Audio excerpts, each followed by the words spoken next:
Karibu tena mpenzi wa simulizi. Leo tunazama ndani ya uchambuzi wa Mtoto Wangu, sehemu ya 26. Hii ni sehemu inayofungua ukurasa wa majonzi na matumaini, huku wahusika wakipambana na dhoruba za maisha zilizowakabili ghafla. Andaa kiti chako, maana tunaenda mwendo wa kishindo, tukichambua kila pointi muhimu kwa mpangilio wa wahusika na matukio ya kushtusha. Simulizi kamili. Mtoto Wangu, sehemu ya 26.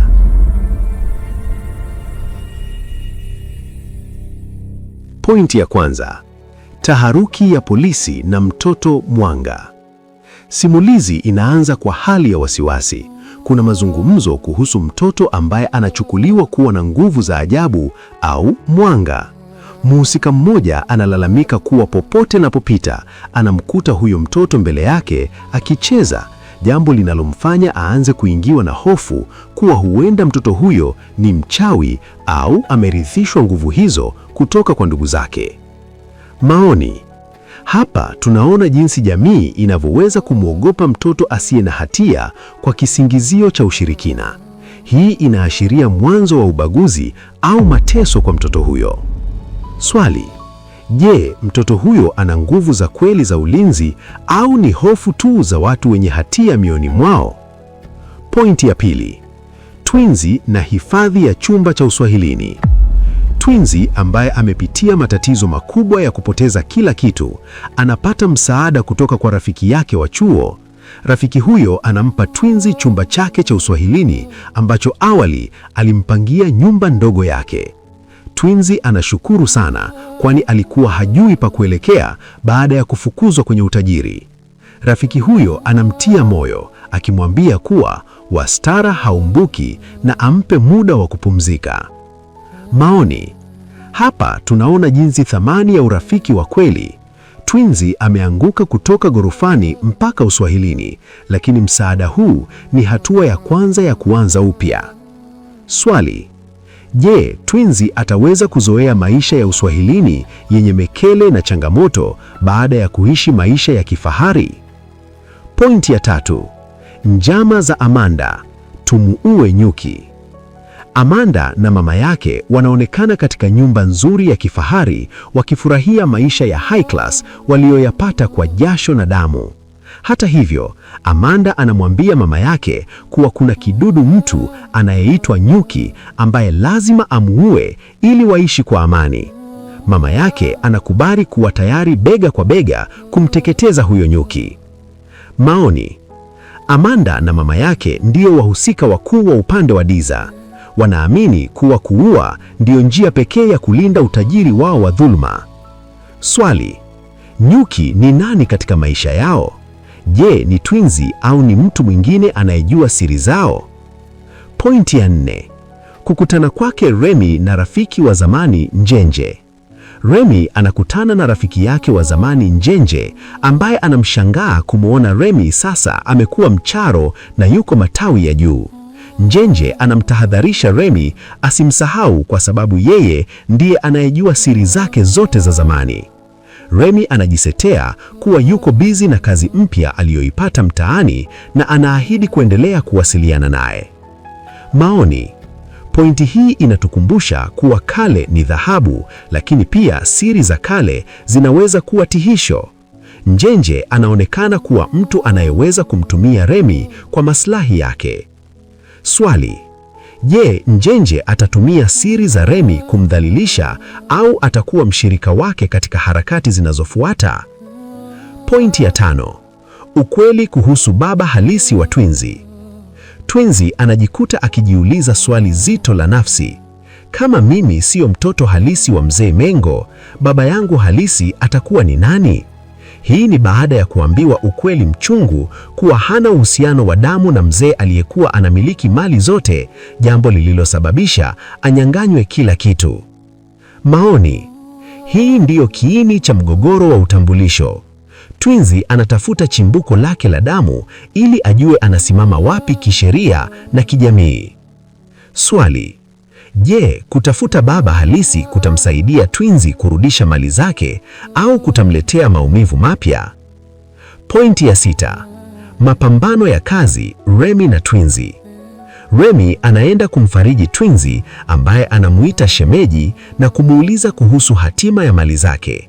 Twinzi anamtaka Remi aendelee na kazi kwenye kampuni hiyo hata kama Twinzi hayupo, kwani kampuni inahitaji huduma yake. Twinzi anamhakikishia kuwa walio na matatizo naye ni wenye mali, si wafanyikazi. Baadaye, Remi anajadiliana na mke wake, Baby, kuhusu hofu ya kupoteza kazi sasa kwa kuwa Twinzi amekuwa maskini. Maoni. Hapa tunaona jinsi anguko la mtu mmoja linavyoathiri mfumo wa maisha ya wanaomzunguka. Remi yuko katikati ya uaminifu kwa Twinzi na hitaji la kulinda tumbo lake. Swali: je, Remi ataweza kumlinda Twinzi akiwa ndani ya kampuni au atabadilika na kuwa upande wa wamiliki wapya? Pointi ya 7. Kisasi cha Mama Twinzi dhidi ya Mama Mbaya. Mama Twinzi anaonekana akiwa na uchungu mwingi, akihisi amesalitiwa na dunia na hata kuanza kukufuru Mungu. Amanda anamtuliza na kumwahidi kuwa yeye ndiye atakayepambana kuhakikisha mali zote zinarudi. Mama Twinzi anasema kuwa yeye atakula sahani moja na wale waliomfanyia ubaya na safari hii hatowaonea huruma. Maoni. Hasira ya Mama Twinzi inageuka kuwa nishati ya kisasi. Mapambano ya Mama Mbaya aliyechukua mali na Mama Twinzi sasa yameingia hatua ya kufa na kupona. Swali: nani atakuwa mjanja zaidi katika vita hii ya wanawake wawili wanaopigania mamlaka? Hitimisho na maoni ya mwisho. Mpenzi wa simulizi, sehemu ya 26 imetufundisha kuwa adui hatoki mbali. Twinzi amejifunza kuwa hata wanaocheka naye usoni wanaweza kuwa waadui zake moyoni mwao. Wakati Amanda akipanga kumuua nyuki, Twinzi anatafuta chimbuko lake la damu. Ushauri wangu kwako: usitegemee utajiri wa kurithi pekee, jenga msingi wako mwenyewe. Na uwe makini na marafiki wa zamani kama Njenje wanapokuja na maneno ya vitisho. Je, umeipenda simulizi hii ya leo? Ikiwa umeifurahia na unataka mwendelezo wa sehemu ya 27 uwe wa kishindo zaidi, subscribe kwenye channel ya Twizy Daddy TV sasa hivi ili ujue baba halisi wa Twinzi ni nani. Like na share simulizi hii ili kuwatahadharisha wengine kuhusu hila za ndani ya familia. Comment hapo chini, Twinzi, komaa, mali zitarudi, na niambie unadhani nani ni huyo nyuki Amanda anayetaka kumuua? Pia kama kuna filamu nyingine yoyote unataka niichambue kwa mtindo huu wa kisimulizi, iandike jina lake hapa. Nitakuletea simulizi kamili. Asante kwa kuwa nami. Tukutane katika mwendelezo unaosimuliza.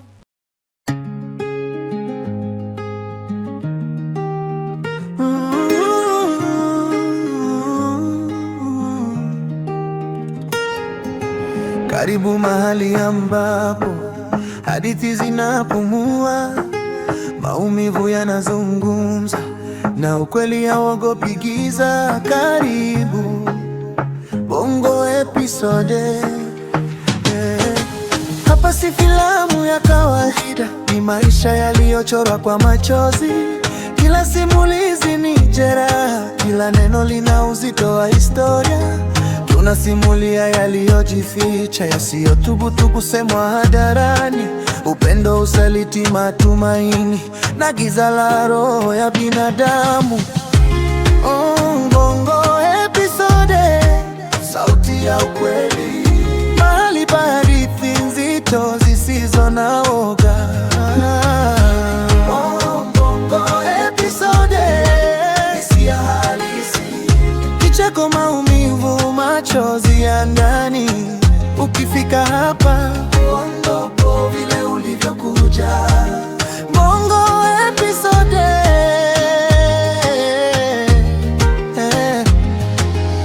ni sauti ya waliopotea, ni kilio cha waliopuuzwa. Tunatoa mwanga gizani, tunafungua milango ya siri nzito.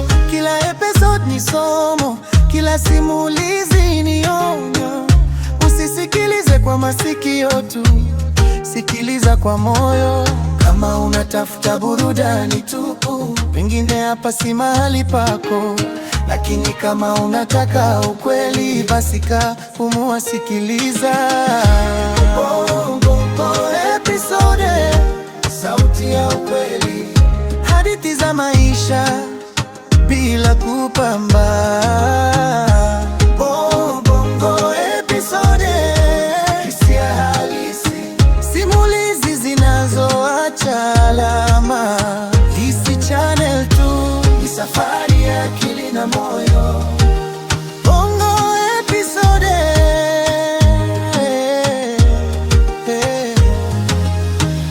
usisahau, kila hadithi ina upande wa giza, na hapa hatulifichi.